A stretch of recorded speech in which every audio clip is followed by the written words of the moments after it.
du Père, du Fils et du Saint-Esprit. La paix soit avec vous. Chers frères et sœurs, bonsoir, vous qui êtes ici dans cette église Saint-Sulpice et vous qui nous suivez sur KTO ou qui nous écoutez sur Radio Notre-Dame. Nous sommes toujours dans ce beau temps de Pâques où nous fêtons la résurrection de notre Seigneur. Nous sommes, nous chrétiens, des gens debout parce que nous sommes ressuscités avec le Christ. Et voilà pourquoi c'est avec confiance que nous nous tournons vers lui, vers sa miséricorde qui nous remet toujours debout. En confiance, reconnaissons devant le Seigneur que nous sommes pécheurs.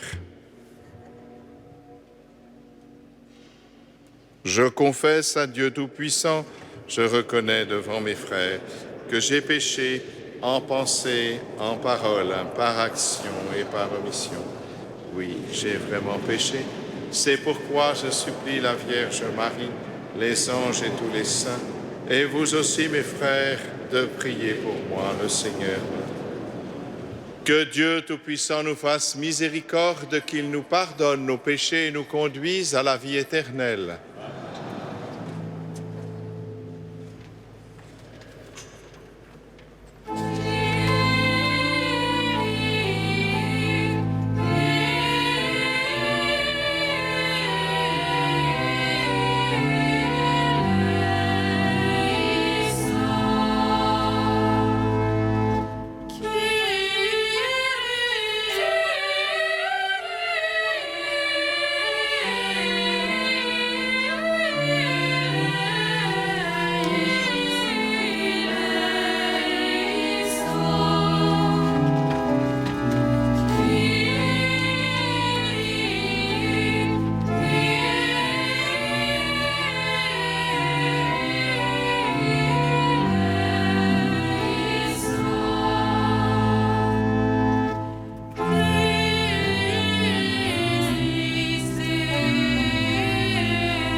Gloria in excelsis Deo.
Dieu éternel et tout-puissant, guide-nous jusqu'au bonheur du ciel.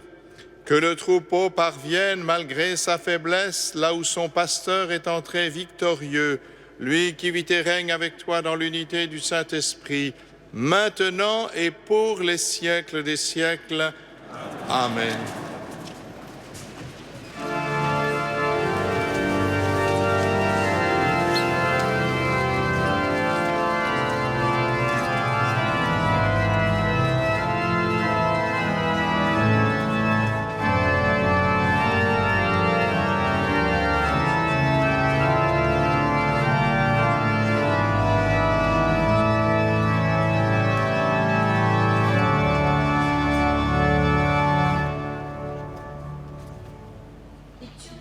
Des Actes des Apôtres. En ces jours-là, Paul et Barnabé poursuivirent leur voyage au-delà de Pergée et arrivèrent à Antioche de Pisidie. Le jour du sabbat, ils entrèrent à la synagogue et prirent place. Une fois l'assemblée dispersée, beaucoup de Juifs et de convertis qui adorent le Dieu unique les suivirent. Paul et Barnabé, parlant avec eux, les encourageaient à rester attachés à la grâce de Dieu. Le sabbat, suivant presque toute la ville, se rassembla pour entendre la parole du Seigneur. Quand les Juifs virent les foules, ils s'enflammèrent de jalousie. Ils contredisaient les paroles de Paul et l'injuriaient. Paul et Barnabé leur déclarèrent avec assurance: « C'est à vous d'abord, il était nécessaire d'adresser la parole de Dieu. Puisque vous la rejetez et que vous-même ne jugez pas d'être digne de la vie éternelle, eh bien, nous nous tournons vers les nations païennes. C'est le commandement que le Seigneur nous a donné. J'ai fait de toi la lumière des nations pour que, grâce à toi, le salut parvienne jusqu'aux extrémités de la terre. » En entendant cela, les païens étaient dans la joie et rendaient gloire à la parole du Seigneur. Tous ceux qui étaient destinés à la vie éternelle devinrent croyants. Ainsi, la parole du Seigneur se répandait dans toute la région. Mais les Juifs provoquèrent l'agitation parmi les femmes de qualité adorant Dieu. Et parmi les notables de la cité, ils se mirent à poursuivre Paul et Barnabé et les expulsèrent de leur territoire. Ceux-ci secouèrent contre eux la poussière de leurs pieds et se rendirent à Iconium, tandis que les disciples étaient remplis de joie et d'Esprit Saint. Parole du Seigneur.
Lecture de l'Apocalypse de Saint Jean. Moi, Jean, j'ai vu. Et voici une foule immense que nul ne pouvait dénombrer. Une foule de toutes nations, tribus, peuples et langues. Ils se tenaient debout devant le trône et devant l'agneau, vêtus de robes blanches, avec des palmes à la main. L'un des anciens me dit, « Ceux-là viennent de la grande épreuve. Ils ont lavé leurs robes. Ils les ont blanchies par le sang de l'agneau. C'est pourquoi ils sont devant le trône de Dieu et le servent jour et nuit dans son sanctuaire. Celui qui siège sur le trône établira sa demeure chez eux.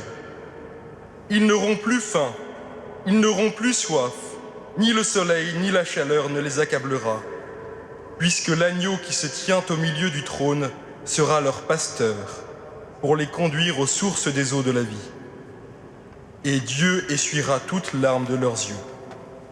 Parole du Seigneur.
Le Seigneur soit avec vous. Évangile de Jésus-Christ selon saint Jean.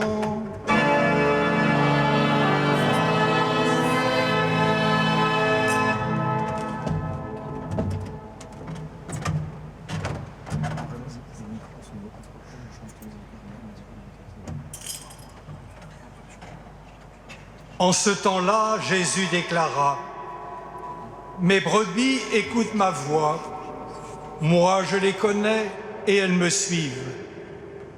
Je leur donne la vie éternelle, jamais elles ne périront et personne ne les arrachera de ma main. Mon Père, qui me les a donnés, est plus grand que tout et personne ne peut les arracher de la main du Père. Le Père et moi, nous sommes un. »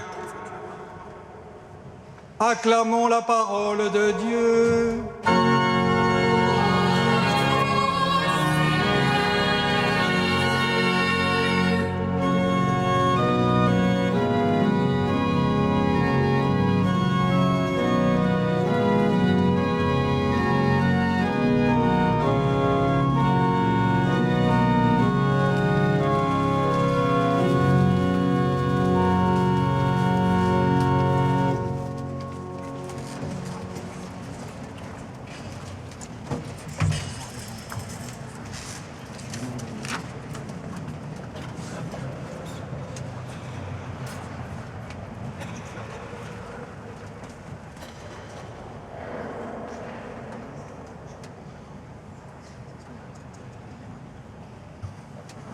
Frères et sœurs, si je vous dis 1 plus 1, vous me répondez bien sûr égale 2. Je vois que nous avons suivi les mêmes études. Mais là, je viens d'entendre quelque chose de plus étonnant qui me trouble. Quelle étrange équation. Le Père et moi Nous sommes un. Ah, eh bien, ça remet en cause tout ce que j'ai pu apprendre à l'école primaire.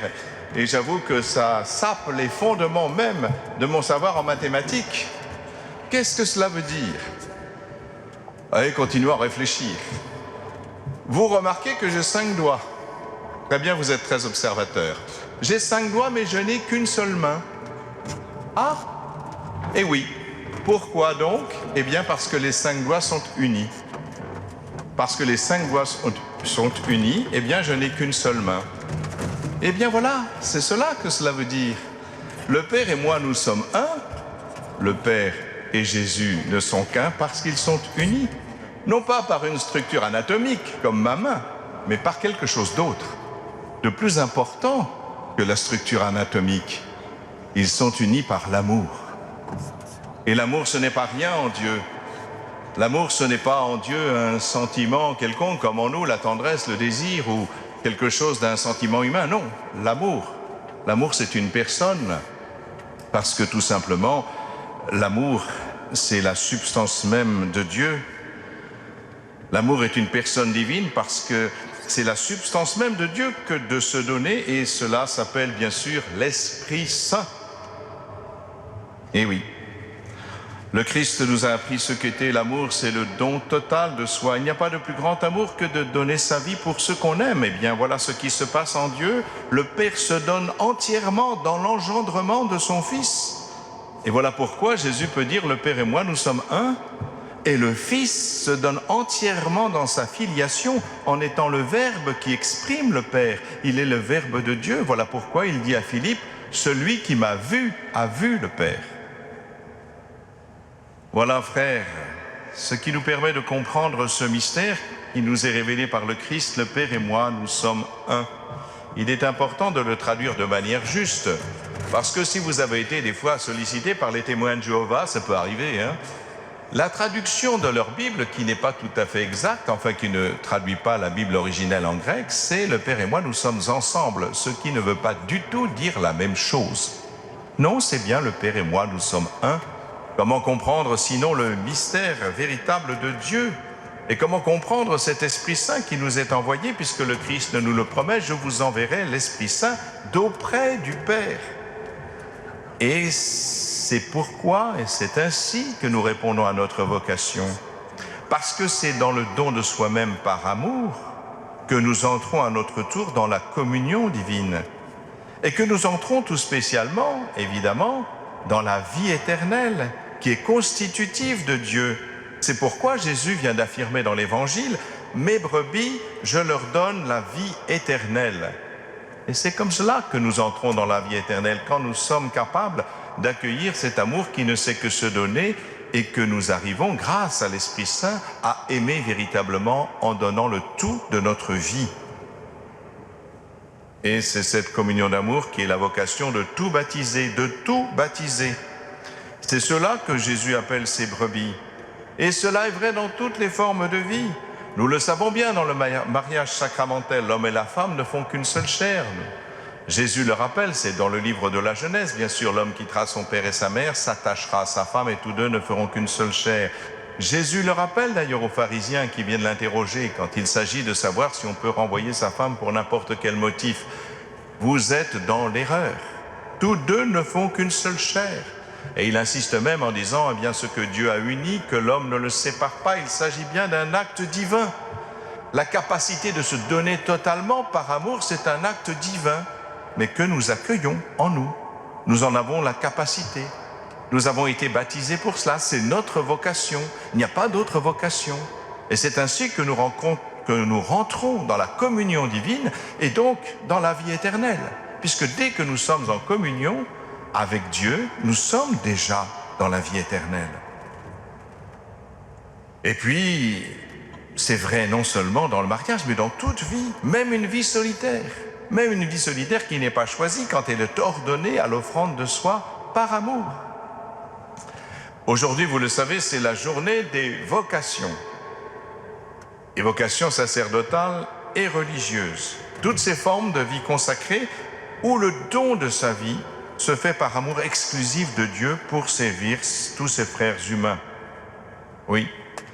C'est cette journée dédiée spécialement à ces vocations-là. C'est aussi la même vocation que n'importe quel baptisé, mais qui prend la forme particulière d'un don de soi, d'un don exclusif pour Dieu. C'est vrai que ce don n'est pas toujours compris, quelquefois remis en question. C'est un peu normal, Jésus l'avait prévenu. Certains, effectivement, dit-il, se font eunuques pour le royaume des cieux, c'est-à-dire qu'ils choisissent, enfin qu'ils accueillent plutôt ce célibat, cet appel de Dieu. Et Jésus précise, comprenne celui qui pourra comprendre. Donc ce n'est pas donné à tous et ce n'est pas demandé à tous. Mais c'est cette vocation-là qui permet à Dieu de révéler quelque chose d'important. Parce que ce n'est pas une fuite du mariage. Moi, je crois profondément que si quelqu'un détestait le mariage, je ne l'ordonnerais pas prêtre, c'est sûr. Il ne peut pas être prêtre. S'il ne sait pas être époux comme le Christ, qui est époux de l'Église, s'il ne sait pas être père comme celui qui est au ciel, de qui vient toute paternité, il ne peut pas être prêtre. Autrement dit, il faut que ce soit quelqu'un qui aime le mariage et qui peut-être l'avait pensé pour lui-même pour pouvoir se donner totalement dans le célibat pour le royaume. Voilà ce que nous fêtons aujourd'hui. Ce n'est pas un mépris de l'union de l'homme et de la femme. D'ailleurs, la semaine dernière, ici, il y avait des vierges consacrées qui sont entrées dans l'ordre des vierges consacrées, 4. Écoutez la prière que nous avons dite ce jour-là. Je cite, « C'est l'Esprit Saint qui suscite au milieu de ton peuple des hommes et des femmes conscients de la grandeur et de la sainteté du mariage et capables pourtant de renoncer à cet état afin de s'attacher dès maintenant à la réalité qu'il préfigure, 2 points, l'union du Christ et de l'Église. L'union du Christ et de l'Église, parce que là aussi, le Christ et l'Église, comme disait Jeanne d'Arc, c'est tout un. Jeanne d'Arc, à 17 ans, elle avait déjà tout compris. C'est incroyable, mais c'est merveilleux. Voilà, le Christ, m'est avis que du Christ et de l'Église, c'est tout un. Et oui. Certains voudraient bien séparer l'Église et le Christ en disant « Moi, j'aime Jésus, mais l'Église, c'est une institution que je déteste. » Comment est-ce possible? Comment est-ce possible? L'union du Christ et de l'Église. L'Église et le Christ, c'est un. Voilà, c'est cette unité, justement, qui est signifiée par le célibat pour le royaume. C'est le signe d'un plus grand amour qui ne peut venir que du Seigneur Jésus lui-même et que l'on suit. On suit Jésus-Christ jusque dans sa façon de vivre pour construire ce royaume et réaliser dès ici-bas les noces éternelles. Voilà, nous vivons cette communion tous, nous avons à la vivre en recevant de Dieu ce qu'il nous donne, en sachant, comme nous l'avons entendu, que rien ne peut nous arracher à la main du Seigneur. Rien ne peut nous arracher. On pourra nous détruire, nous torturer, nous tuer. Rien ne peut nous arracher de la main du Seigneur. Tout à l'heure, nous avons eu une messe avec nos frères Melkites d'Orient, catholiques. Ce sont eux, il y avait aussi l'évêque d'Alep, ville martyre.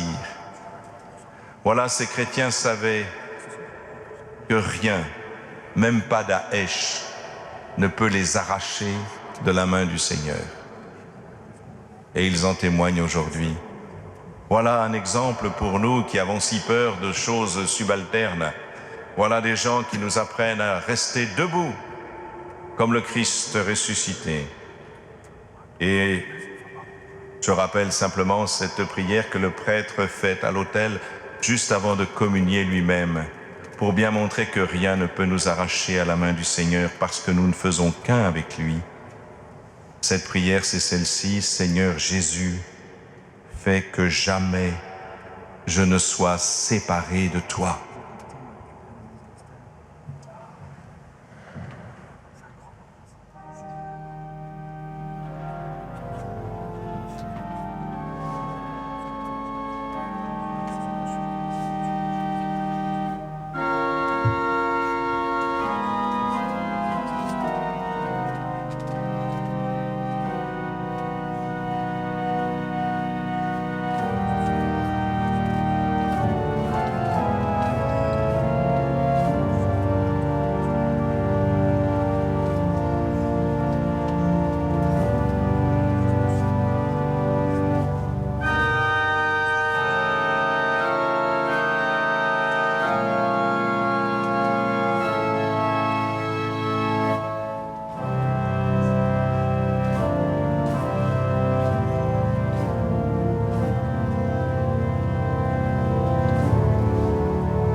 Prions ensemble au moment d'offrir le sacrifice de toute l'Église.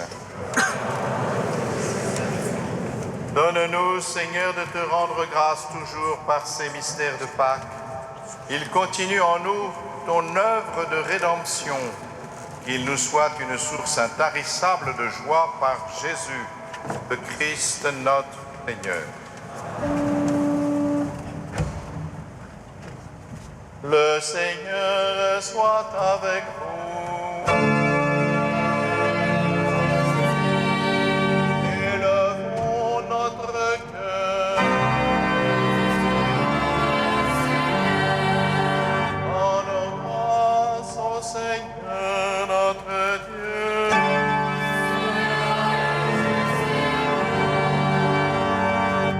Vraiment, il est juste et bon de te glorifier, Seigneur, en tout temps, mais plus encore en ces jours où le Christ notre Pâque a été immolé. Grâce à lui se lèvent des enfants de lumière pour une vie éternelle, et les portes du royaume des cieux s'ouvrent pour accueillir les croyants. Oui, nous te rendons gloire, car sa mort nous a franchis de la mort, et dans le mystère de sa résurrection, chacun de nous est déjà ressuscité.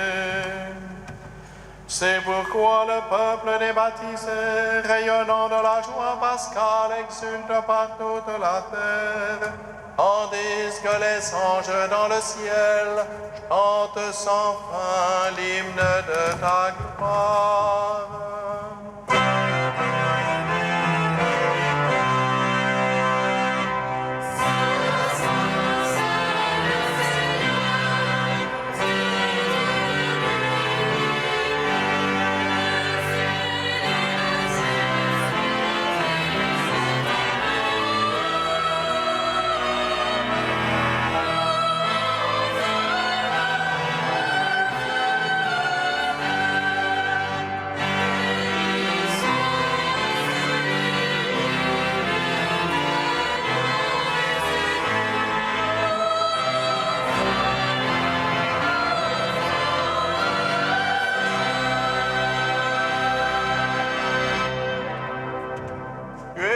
Saint Dieu de l'univers, et toute la création proclame ta louange, car c'est toi qui donnes la vie, c'est toi qui sanctifies toutes choses par ton Fils, Jésus-Christ notre Seigneur, avec la puissance de l'Esprit Saint, et tu ne cesses de rassembler ton peuple afin qu'il te présente partout dans le monde une offrande pure.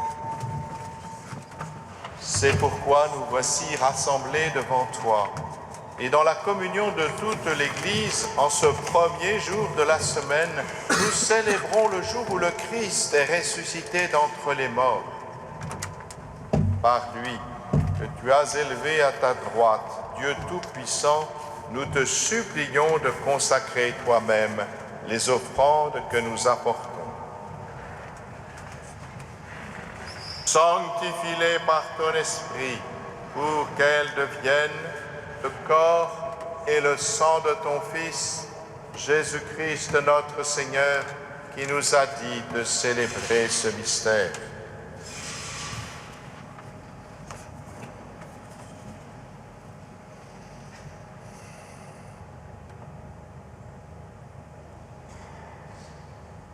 La nuit même où il fut livré, il prit le pain.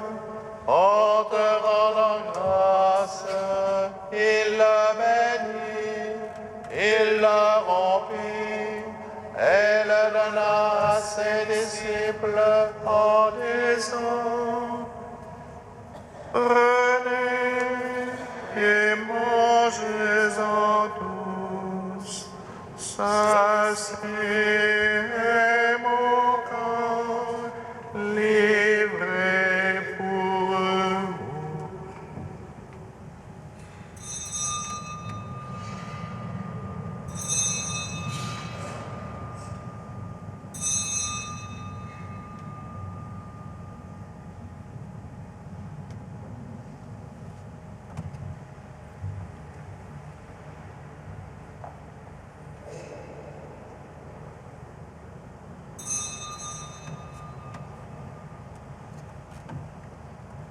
De même, à la fin du repas, il prit la coupe, en te rendant grâce, il la bénit et la donna à ses disciples en disant: Prenez et buvez-en tous, car ceci est la coupe de mon sang, le sang de l'alliance nouvelle et éternelle, qui sera versé pour vous et pour la multitude, en rémission des péchés.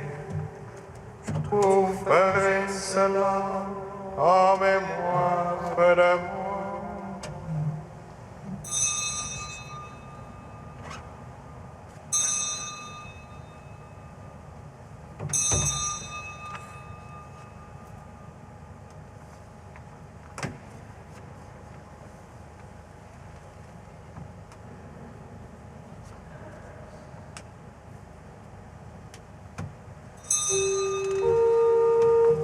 Il est grand le mystère de la foi.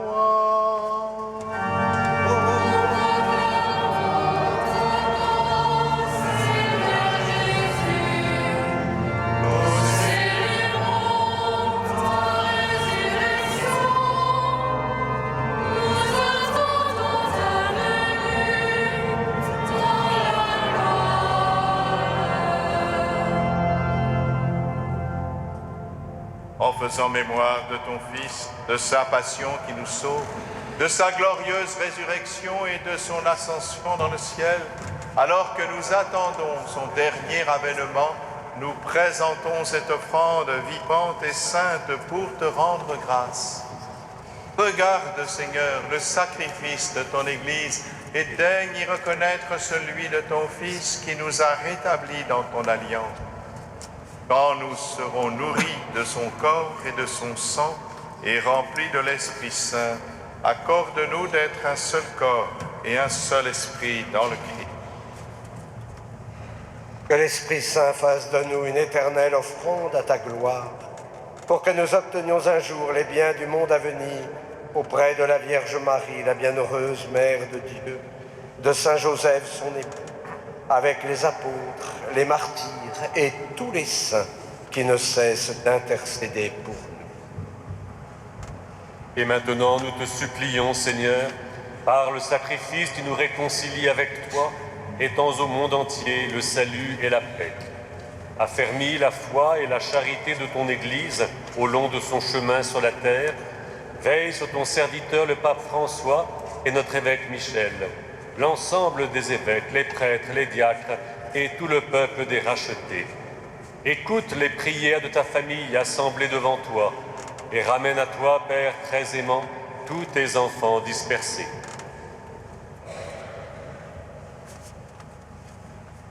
Pour nos frères défunts, pour les hommes qui ont quitté ce monde et dont tu connais la droiture, nous te prions. Reçois-les dans ton royaume, où nous espérons être comblés de ta gloire tous ensemble et pour l'éternité, par le Christ notre Seigneur, par qui tu donnes au monde toute grâce. Bien.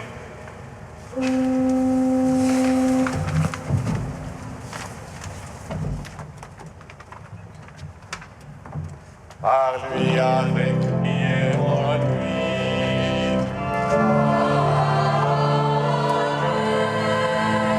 À toi, Dieu le Père Tout-Puissant, dans l'unité du Saint-Esprit.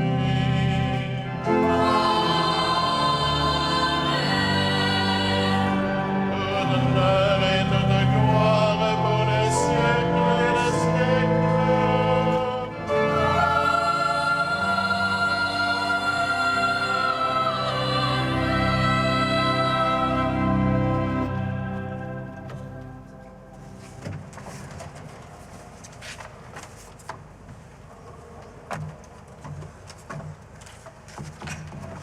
Unis dans le même esprit, nous pouvons dire avec confiance la prière que nous avons reçue de notre Sauveur. Notre Père qui es aux cieux, que ton nom soit sanctifié, que ton règne vienne, que ta volonté soit faite sur la terre comme au ciel. Donne-nous. Pardonne-nous. Comme nous pardonnons. Ne nous laisse pas. Délivre-nous de tout mal, Seigneur, et donne la paix à notre temps. Par ta miséricorde, libère-nous du péché. Rassure-nous devant les épreuves, en cette vie où nous espérons le bonheur que tu promets et l'avènement de Jésus-Christ, notre Sauveur, car c'est à toi qu'appartiennent le règne, la puissance et la gloire. Seigneur Jésus-Christ, tu as dit à tes apôtres, je vous laisse la paix, je vous donne ma paix. Regarde pas nos péchés, mais la foi de ton Église. Pour que ta volonté s'accomplisse, donne-lui toujours de paix et conduis-la vers l'unité parfaite, toi qui règnes pour les siècles des siècles. Que la paix du Seigneur soit toujours avec vous.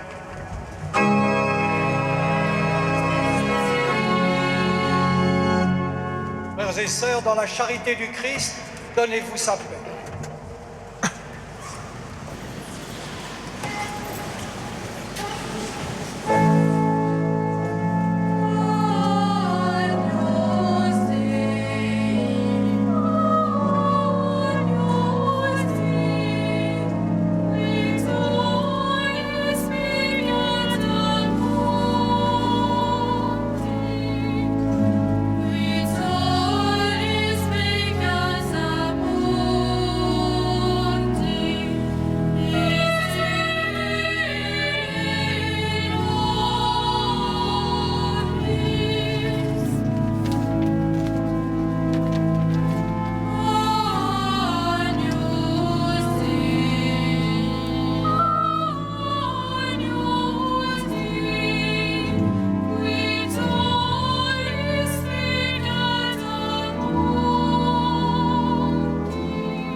Heureux les invités au repas de cette fête.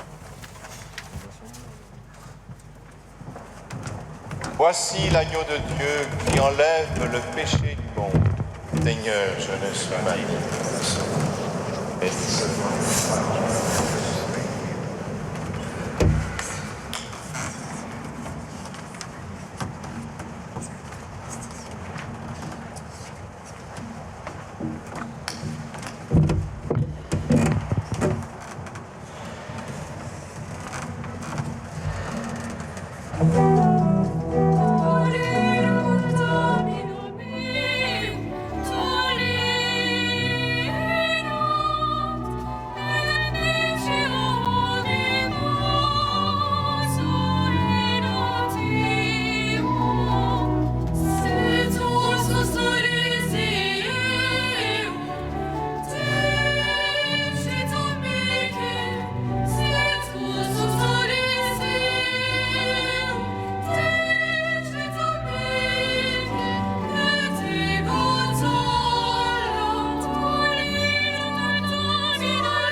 Prions ensemble.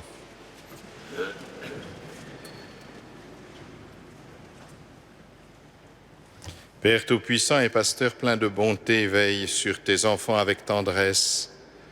Tu nous as sauvés par le sang de ton Fils. Ouvre-nous une demeure dans le royaume des cieux par Jésus le Christ, notre Seigneur. Chers frères et sœurs, merci de nous suivre fidèlement. Vous sur KTO ou sur la radio, même vous qui êtes ici, dont je reconnais certains visages que je voyais aussi à Notre-Dame. Merci de votre fidélité. Vous voyez que nous sommes tous là. Il y a le recteur de Notre-Dame qui est présent, bien entendu, parce que, voilà, sa cathédrale, c'est partout lui aussi, hein, c'est comme moi. Merci, mon père. Et puis, bien sûr, les chanoines chapelains qui restent fidèlement aussi attachés à leur recteur. Non, à la cathédrale, pardon. Mais aussi à leur recteur quand même. C'est une équipe sacerdotale. C'est beau, les équipes. Voilà, vous avez pu bénéficier aussi de la maîtrise de Notre-Dame. Jeune maîtrise que vous avez entendue, toujours heureux de l'entendre ici, qui elle aussi est fidèle. Merci aussi, bien sûr, à toute l'équipe de Saint-Sulpice, qui est très, très généreuse, qui nous accueille gentiment. Alors là, on les a un peu soumis à rude épreuve, parce qu'hier, il y avait la grande prière de guérison et de délivrance, où il y avait presque, je ne sais pas, 5000 personnes, ou peut-être plus même. Le matin, il y avait les confirmations à Saint-Sulpice. Cet après-midi, la messe des Grecs melkites orientaux, donc, et puis ce soir, la messe de dimanche, bien sûr. Mais voilà, ça veut dire que Saint-Sulpice, vraiment, nous accueille avec générosité et beaucoup de bienveillance. Donc, il faut aussi les remercier. Voilà, c'est le moment de la bénédiction.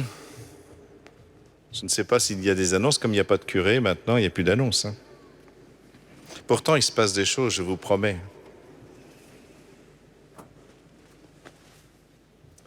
Le Seigneur soit avec vous.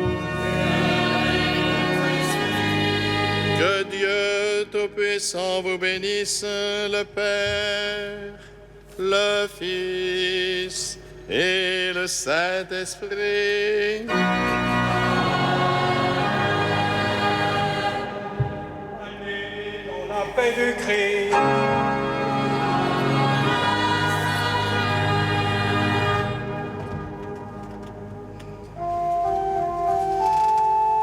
Regina Celi.